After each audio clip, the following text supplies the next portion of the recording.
ఒక్కసారి కొమ్మూరి గోల్డ్ కి కాల్ చేయండి. తాకట్లో ఉన్న మీ బంగారాన్ని విడిపించి మార్కెట్ ప్రైస్ కి వాళ్ళు కొనుక్కుని మిగతా డబ్బులు మీకు ఇచ్చేస్తారు. హాయ్, వెల్కమ్ టు మనం టీవీ. మనం టీవీ ఉన్నది మన కోసం.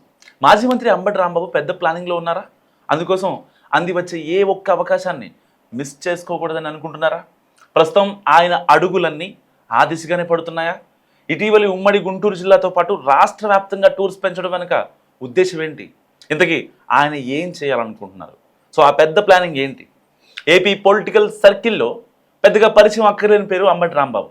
అది పాజిటివా నెగిటివా మ్యాటర్ ఏదైనా, రీజన్ ఏమైనా, ఓవరాల్గా ఆయన వార్తల్లో ఉంటారు. 4 దశాబ్దాల పొలిటికల్ కెరీర్లో 2 సార్లు ఎమ్మెల్యే గెలిచారు అంబటి. జగన్ క్యాబినెట్లో మంత్రిగా కూడా పనిచేశారు ఆయన. ఇక 2024 ఎన్నికల్లో సత్తెనపల్లి నుంచి పోటీ చేసి ఓడిపోయారు రాంబాబు. ఆ తర్వాత గుంటూరుకు మకాం మార్చేశారు. ప్రస్తుతం గుంటూరు జిల్లా వైసీపీ అధ్యక్షుడిగా గుంటూరు వెస్ట్ కాన్స్టిట్యున్సీ పార్టీ ఇన్ఛార్జిగా కొనసాగుతున్నారు. గత జనవరి 31న అంబటి ముఖ్యమంత్రి చంద్రబాబుపై అనుచిత వ్యాఖ్యలు చేయడం పెద్ద దుమారాన్నే లేపింది. ఆ మాటలకు రెచ్చిపోయిన టీడీపీ శ్రేణులు మాజీ మంత్రి ఇల్లు, ఆఫీస్పై దాడి చేయడం ద్వారా తర్వాత ఆయన మీద కేసు నమోదు చేసి జైలుకు పంపించడం చకచకా జరిగిపోయాయి. సో అంబటి రాజమండ్రి సెంట్రల్ జైల్లో ఉన్నప్పుడు గుంటూరులో ఆయన కుటుంబాన్ని పరామర్శించడానికి వైసీపీ అధినేత జగన్తో పాటు ఉత్తరాంధ్ర, గోదావరి జిల్లాలకు చెందిన పార్టీ నేతలు పలువురు వచ్చారు. అదే సమయంలో కాపు సామాజిక వర్గానికి చెందిన నాయకులు పెద్ద సంఖ్యలో అంబటి ఇంటికి వచ్చారు. సరిగ్గా ఇక్కడే కొత్త క్యారెక్టర్కు బీజం పడిందనేది latest political talk. So Rambabu ఇంటికి వచ్చిన జగన్ ఆయన్ని కాపు టైగర్ అంటూ ప్రశంసించారు. ఇక జైలు నుంచి విడుదలయ్యాక కాపు నేతల పరామర్శలు 10 రోజుల పాటు కొనసాగాయి. స్వయంగా అధినేత జగన్ కాపు టైగర్ అనడం, తన సామాజిక వర్గానికి చెందిన నాయకులు ఎక్కువగా పరామర్శించి రావడంతో మాజీ మంత్రి మనసులో కొత్త ఆలోచన పురుడు పోసుకుంది. దాని గురించే ఇప్పుడు ఏపీ పొలిటికల్ సర్కిల్లో పాటు కాపు సామాజిక వర్గంలో కూడా కొత్తగా మాట్లాడుకుంటున్నారు. అంబటి తాను కూడా వంగవీటి మోహన్ రంగాలాగా కాపు కులానికి పెద్ద నాయకుడిగా వ్యవహరించాలనుకుంటున్నారట. సో ప్రస్తుతం ఆయన వేస్తున్న అడుగులు, అమలు చేస్తున్న వ్యూహాలన్నీ ఈ విషయాన్నే చెబుతున్నాయన్నది చాలా మంది విశ్లేషకుల మాట. రాంబాబు జైలు నుంచి బయటకు వచ్చాక మొదటిసారి విశాఖపట్నం వెళ్లారు. అక్కడ కాపు కులానికి చెందిన మాజీ మంత్రి గుడివాడ అమర్నాథ్తో పాటు కాపు నేతల సమావేశంలో పాల్గొన్నారు.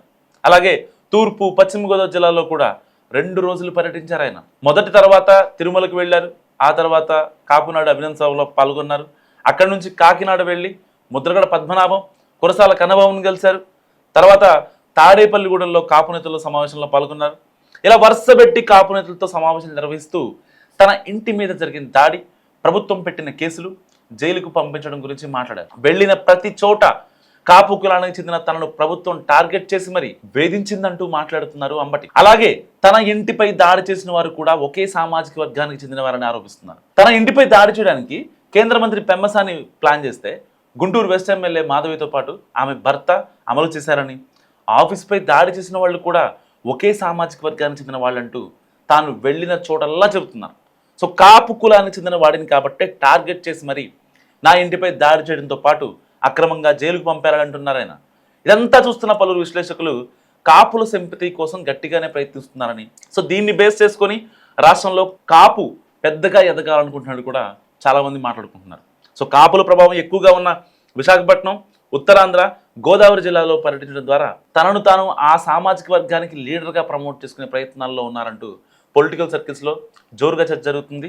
కాపు డామినేషన్ ఉన్న గోదావరి జిల్లాల పర్యటనకు వెళ్ళడం, కాపు నాడు నేతల సమావేశంలో పాల్గొనడం, వైసీపీలో ఉన్న కాపు నేతలతో స్పెషల్ మీటింగ్స్ పెట్టుకోవాలని, ఇవన్నీ కూడా ఇందులో భాగమేనన్నది మెజారిటీ పొలిటికల్ ఒపీనియన్.